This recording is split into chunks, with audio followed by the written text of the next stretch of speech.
council is clamping down on dangerous parking around schools, issuing £70 fines to parents. Charlene Smith reports.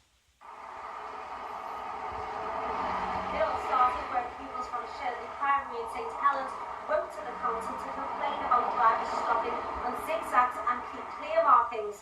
They felt that getting in and out of school was dangerous, and trying to get around traffic blocking entrances was putting their lives at risk. The council responded by working with the school on a campaign to stop dangerous parking. This includes a £70 fine for parents if they ignore restrictions, something which has been welcomed by pupils and teachers. Well, basically, we've got to make sure that our children and all of the people who collect and bring our children can access school when they need to in a safe way.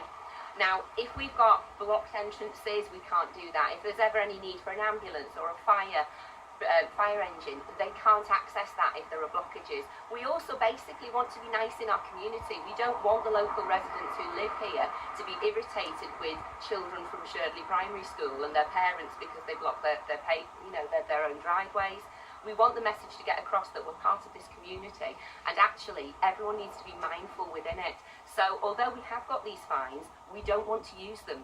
The idea is that people will think before they park and think, is it necessary? And can we actually just do something a tiny bit different that actually has a big impact?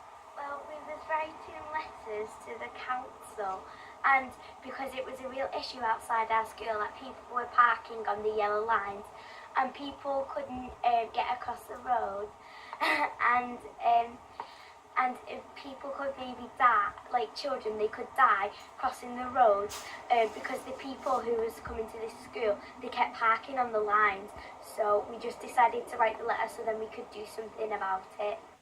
The council have worked with the school to make flyers and posters, and now every school in the borough are in line for on-the-spot fines. There's invariably much more positive support and recognition of why you're trying to do these things.